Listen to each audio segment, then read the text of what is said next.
Ketika Biden dilantik 20 Januari kemarin, waktu Amerika, dia mengangkat kepala Secret Service baru keturunan Chinese atau di Amerika disebut ABC, American Born Chinese, yang ternyata menambah kejelasan hubungan Joe Biden dengan Tiongkok. Lama hubungan akrab antara Joe Biden dengan Tiongkok tersebut manis terbina. Bahkan Tiongkok memberikan sebuah kota di Beijing khusus untuknya, for Biden City. Sesekali kita buka informasi dengan joke ya, namanya juga Sontoloyo, jangan serius-serius. Kusut itu alis muntar ya. Oke, jadi ada for Biden City. Forbidden City maksudnya. Kita lanjut. Seperti topik kemarin yang masih mengangkat kerangka kedaulatan digital. Penting ini mengangkat kedaulatan digital karena digital ini sebentar lagi akan mengontrol dunia, terutama tahun 2024 di mana digital politik yang bermain. Jadi yang menguasai digital di tahun 2024 dia menjadi penguasa. Dalam banyak video dan tulisan, kencang sekali Bosman ini meminta Kominfo dan pejabat sejenis untuk lebih peduli pada karya anak bangsa. Karena sejauh ini kebijakan-kebijakan dalam tahunan berjalan seakan tidak peduli dengan dunia media, dunia IT, dan dunia digital karya anak bangsa. Jadi terkadang rakyat harus mengurut dada karena memang sulit ya kalau pejabat tidak paham bela negara. Begini saya cerita ulang cara membangun bisnis karya anak bangsa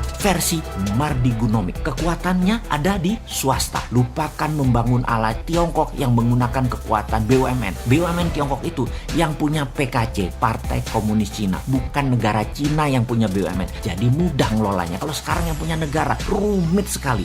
Tapi jujur saat ini BUMN itu kan harusnya milik negara katanya. Namun faktanya dikuasai oleh titik-titik-titik. Monggo isi sendiri. Yang jelas kalau perusahaan BUMN tidak untung atau merugi, direksinya nggak digantung. Uang teman seperjuangan semua. Kalau di Tiongkok korupsi di BUMN, mampus saja lo. Artinya lo ambil hak partai, artinya lo mengambil hak negara, hukum gantung, liwat aja lah hidupmu. Di sini BUMN nggak produktif, BUMN tidak perform, CEO-nya dan direksinya rumahnya mewah-mewah. Sementara minus perusahaan negara tadi harus ditanggung, kegeblekan direksi dan yang menanggungnya siapa? APBN. Dan kalau nggak perform, nggak diapa-apain. Kan lucu. Enak ya di Indonesia ini. Inilah kegeblekan bernegara tingkat dewa. Oh lupa, mungkin karena kebanyakan yang jabat adalah pendukung setia kampanye pejabat tadi yang membuat dia jadi. Ya wes sakarepmu lah PN. Suatu hari juga kamu ada limitnya. Suatu hari kamu tergantikan. Suatu hari kamu siap nggak siap. Jadi sing hati-hati jadi pejabat. Suatu hari kamu tidak menjabat. Itu aja saya ingatkan. Oke, kita lanjut. Kali ini kita bukan bicara korupsi loh ya. Kita nyamber sedikit BUMN yang nggak perform. BUMN merugi dan lain sebagainya. BUMN itu regulator plus operator, kok bisa rugi, kok bisa kan geblek.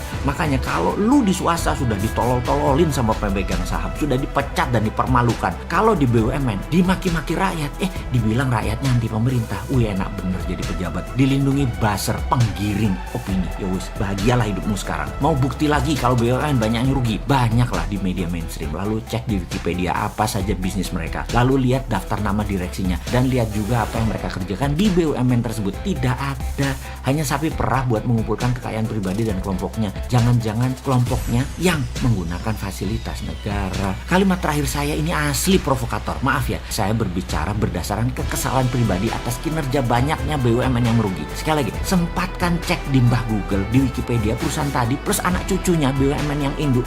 Itu hanya jadi pemeras susu negara untuk kepentingan sekelompok. Percaya saya. Ya itu aja ya. Oke, satu lagi. Bagi kaum emak-emak yang suaminya, ini sekedar mengingat bagi kaum emak-emak, kaum tante-tante yang suaminya pejabat tinggi di BUMN, yang sering nginep-nginep kalau rapat jauh-jauh. Biasanya mereka ada main dengan supplier pemenang tender atau main sama pengusaha swasta pengemis proyek. Semoga suami Anda tertib iman, taat ibadah. Cuma ngingetin aja loh, di sana di tempat rapat tadi suami Anda banyak yang mulus-mulus, muda dan tersedia untuk para suami dari para supplier, dan masih untung kalau supplier yang nyediain. Kalau suami Anda yang minta, penjahat kelamin laki lu. Kembali ke BUMN merugi, pasti miris melihatnya. Bawaannya pengen jual lalu tutup BUMN-nya. Hasil penjualan tadi kasih ke negara. Ngapain kasih ke direksi? Kadang malahan BUMN minta dana tarangan dari negara pada saat rugi. Kan ini gila bener, rugi negara yang tangguh. Geblek, asik geblek. Kembali ke Tiongkok. Apa yang dilakukan Tiongkok berikutnya adalah memfokuskan BUMN ke luar negeri, membangun swasta nasional untuk menggarap pasar lokal dan domestik, khususnya domestic consumption. Kita jelaskan ya, BUMN di dalam negeri dari Tiongkok untuk proyek negara seperti infrastruktur statis, jembatan, jalan raya, dam, waduk, pengairan, power plant, jaringan distribusi listrik, infrastruktur dinamis, kereta api, bus, pabrik mineral, manufaktur, industri pertahanan, alat perang, dan lain sebagainya, yang kalau swasta bangun, lama balik modalnya, bahkan dalam jangka panjang, swasta belum tentu untung. Lalu, BUMN Tiongkok adalah tool alat ekonomi soft power menaklukkan negara lain dengan operasi di luar negeri. BUMN dari Tiongkok salah satu war tool dalam kolonialisasi modern. Lalu Tiongkok kemudian membangun swasta, namun tidak boleh mengendalikan lebih dari 70% pasar karena kena undang-undang monopoli seperti yang dituduhkan kepada Jack Ma saat ini.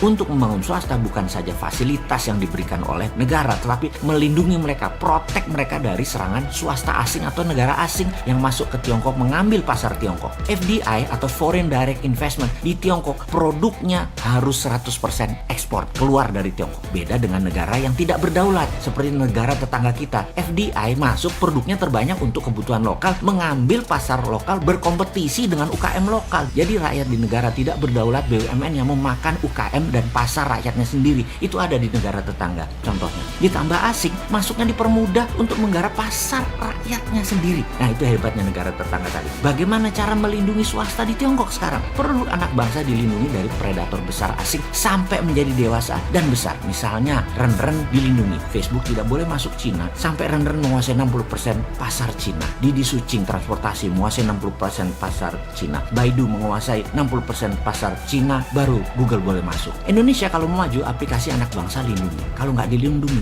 Gojek itu udah kehabisan nafas, dijual ke asing lah kayak sekarang. Catatan, Gojek memang produk anak bangsa, tapi pemiliknya mayoritas asing. Telat iki diproteknya. Kembali lagi, Traveloka, coba dulu Traveloka diprotek. Jadi Booking.com, Agoda masuk nggak bisa. Pasti Traveloka jadi raja dan milik lokal, tidak perlu uang asing untuk bertahan. Sekarang udah telat lagi, udah dibeli asing. Padahal beberapa tahun yang lalu sudah diingatkan kencang dan langsung. Tapi kalau pejabatnya orang nyandak, nggak paham apa itu proteksi. Sekarang perang dagang Tiongkok Amerika sedang berkurang sedikit karena masing-masing sedang sibuk perang melawan konflik, lawan globalis. Indonesia saat ini harusnya ambil kesempatan. Anak bangsa buat fintechnya sendiri, buat Google-nya sendiri, buat WeChat-nya sendiri. Pastikan semua ini diprotek negara. Itu aja intinya. Pertanyaannya, berani nggak 1 tahun ke depan anak-anak buat itu bisa cepet sampai akhir tahun 2021. Indonesia bisa menyiapkan semua itu sehingga ketika perang Amerika Tiongkok versi 2 berlanjut di tahun 2022-23, Indonesia tidak bergantung pada dua negara itu lagi. Bayangkan kalau Amerika nanti di bawah Biden, perangnya pakai intelligent operation demi Amerika kendalikan dunia lalu mematikan sosmed, internet, satelit, strategi ini namanya battle space, penaklukan ruang udara. Apa yang terjadi? Indonesia tetap bisa dagang, tetap connect. Jadi walaupun itu terjadi penaklukan ruang udara, Indonesia tetap bisa connect. Kalau perang berlanjut,